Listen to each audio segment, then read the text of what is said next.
Halo semua, Assalamualaikum warahmatullahi wabarakatuh dan selamat pagi. Perkenalkan, nama Ibu adalah Bu Widya. Pada kesempatan kali ini, Ibu akan memberikan materi tentang wawasan Wiyata Mandala. Nah, kira-kira siapa nih yang tahu apa sih Wiyata Mandala itu? Kalau belum, coba kalian perhatikan baik-baik ya materi dari Ibu ini. Jadi, Wiyata Mandala itu adalah sikap menghargai dan bertanggung jawab terhadap lingkungan sekolah sebagai tempat menuntut ilmu pengetahuan. Nah, dan unsur-unsur Wiyata Mandala itu ada 5. Yang pertama, sekolah merupakan lingkungan pendidikan. Yang kedua, kepala sekolah mempunyai wewenang dan tanggung jawab penuh atas penyelenggaraan pendidikan dalam lingkungan sekolah. Yang ketiga, antara guru dan orang tua siswa harus ada saling pengertian dan kerjasama erat untuk mengemban tugas pendidikan. Yang keempat, warga sekolah di dalam maupun di luar sekolah harus menjunjung tinggi martabat dan citra guru. Dan yang kelima, sekolah harus bertumpu pada masyarakat sekitarnya dan mendukung antar warga. Selanjutnya yaitu sekolah dan fungsinya. Kalian pasti tahu dong sekolah itu fungsinya buat apa? Ya, benar sekali.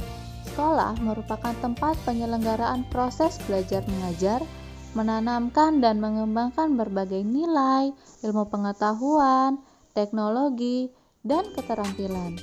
Sekolah merupakan lembaga pendidikan formal, tempat berlangsungnya proses belajar mengajar untuk membina dan mengembangkan ilmu pengetahuan dan teknologi, pandangan hidup atau kepribadian, hubungan antar manusia dengan lingkungan, atau manusia dengan Tuhannya, dan kemampuan berkarya.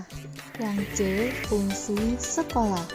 Nah, fungsi sekolah adalah sebagai tempat masyarakat belajar karena memiliki aturan atau tata tertib kehidupan yang mengatur hubungan antara guru, pengelola pendidikan siswa dalam proses belajar mengajar untuk mencapai tujuan pendidikan yang telah ditetapkan dalam suasana yang dinamis. Selanjutnya yaitu adalah ciri-ciri sekolah. Nah, ciri-ciri sekolah itu pasti yang pertama ada guru dan siswa, sehingga akan timbul proses belajar mengajar yang tertib. Kemudian yang kedua, tercapainya masyarakat yang sadar, mau belajar dan bekerja keras, sehingga terbentuklah manusia Indonesia seutuhnya. Selanjutnya yaitu adalah prinsip sekolah. Nah, di sini sekolah memiliki prinsip-prinsip. Yang pertama, sekolah sebagai wadah atau lembaga yang memberikan bekal hidup. Maksudnya, sekolah bukan hanya sekedar lembaga yang mencetak para intelektual muda, namun lebih dari itu, sekolah harus menjadi rumah kedua yang memberikan pelayanan dan pengalaman tentang hidup. Kemudian yang kedua, sekolah sebagai tempat institusi tempat peserta didik belajar di bawah bimbingan pendidik. Nah, di sini bimbingan peran pendidik berubah dari seorang pendidik menjadi seorang orang tua, bahkan menjadi seorang kakak. Yang ketiga, sekolah sebagai lembaga dengan pelayanan yang adil atau merata bagi stakeholder-nya. Hal tersebut bisa berupa pemerataan kesempatan mendapatkan transfer of knowledge maupun transfer of experience dengan tanpa membedakan baik dari segi kemampuan ekonomi, kemampuan intelijensia, dan juga kemampuan fisik. Yang keempat, sekolah sebagai lembaga pengembangan bakat dan minat siswa. Yang kelima, sekolah sebagai lembaga pembinaan potensi di luar intelijensi, peningkatan kemampuan intelektual, emosional, maupun kemampuan lainnya mendapat perhatian yang seimbang. Yang keenam, sekolah harus memberikan perhatian serius untuk mengembangkan kemampuan emosional dan sosial, kemampuan berkomunikasi dan berinteraksi, kemampuan bekerja sama dalam kelompok, dan lain-lain. Yang ketujuh, sekolah sebagai wahana pengembangan sikap dan watak. Sikap sederhana jujur, terbuka, penuh toleransi, rela berkomunikasi dan berinteraksi, ramah tamah dan bersahabat, cinta negara, cinta lingkungan, siap bantu-membantu, khususnya kepada yang kurang beruntung merupakan sikap dan watak yang perlu dibentuk di dalam lingkungan sekolah. Yang kedelapan, sekolah sebagai wahana pendewasaan diri. Dan yang kesembilan, sekolah sebagai bagian dari masyarakat belajar atau learning society. Sekolah bukan hanya sebagai tempat pembelajaran bagi peserta didik, namun juga seharusnya sekolah mampu menjadi pusat pembelajaran bagi masyarakat di lingkungan sekitar. Nah, gimana anak-anak? Sampai sini kalian masih semangat kan untuk mendengarkan? Jangan kalian bosan dulu ya, karena masih ada beberapa materi lagi. Gimana? Kita lanjut ya. Selanjutnya yaitu penggunaan sekolah. Nah, sekolah itu kan sebagai suatu lembaga pendidikan yang diperuntukkan sebagai tempat proses kegiatan belajar mengajar. Sehingga di sekolah tidak diperbolehkan dijadikan sebagai tempat yang pertama, ajang promosi atau penjualan produk perniagaan yang tidak berhubungan dengan pendidikan. Yang kedua, sekolah merupakan lingkungan bebas rokok bagi semua pihak. Yang ketiga, penyebaran aliran sesat atau penyebar luasan aliran agama tertentu yang bertentangan dengan undang-undang. Yang keempat, propaganda politik atau kampanye. Yang kelima, syuting film dan atau sinetron tanpa seizin pemerintah daerah. Dan yang keenam, kegiatan-kegiatan yang dapat menimbulkan kerusakan, perpecahan, dan perselisihan, sehingga menjadikan suasana sekolah tidak kondusif. Selanjutnya yaitu adalah penataan wiyata mandala.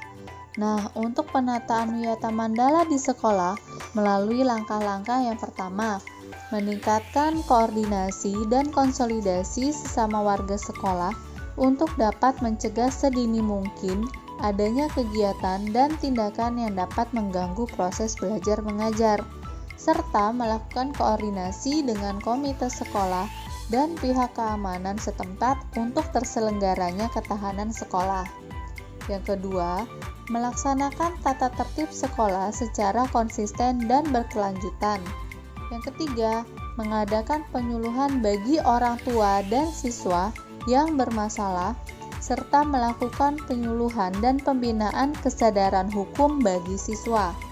Yang keempat, pembinaan dan pengembangan keimanan, ketakwaan, etika bermoral Pancasila, kepribadian sopan santun, dan berdisiplin, serta pengembangan logika para siswa, rajin belajar, gairah menulis, gemar membaca, atau mencari informasi.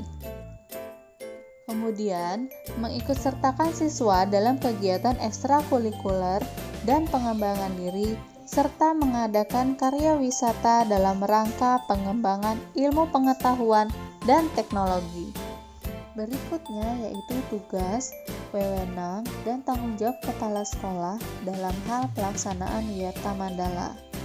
Jadi, kepala sekolah sebagai pimpinan utama bertugas dan bertanggung jawab memimpin penyelenggaraan belajar mengajar, serta membina pendidik dan tenaga kependidikan, serta membina hubungan kerjasama dan peran serta masyarakat. Kepala sekolah dalam melaksanakan penataan wiyata mandala di sekolah dengan melakukan kegiatan yang pertama, melaksanakan program-program yang telah disusun bersama komite sekolah. Yang kedua, menyelenggarakan musyawarah sekolah yang melibatkan pendidik, OSIS, komite sekolah, tokoh masyarakat, serta pihak keamanan setempat.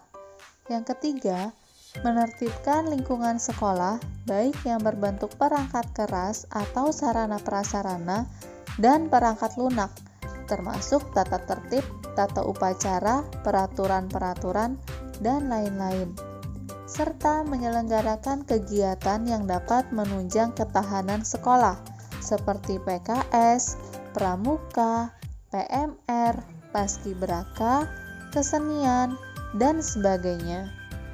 Dan yang terakhir yaitu mekanisme dalam pelaksanaan Wiyata Mandala. Nah, dalam rangka pelaksanaan Wiyata Mandala, perlu upaya penanggulangan secara dini setiap permasalahan yang timbul, sehingga dapat menghilangkan dampak negatifnya, yaitu dengan cara memelihara sekolah dan lingkungan sekolah, serta menciptakan kebersihan dan ketertiban agar siswa merasa nyaman. Kemudian, menciptakan suasana yang harmonis antara pihak pendidik dan staf, serta penduduk di sekitar sekolah. Kemudian, membentuk jaring-jaring pengawasan atau kontrol dan razia terhadap kegiatan siswa di lingkungan sekolah.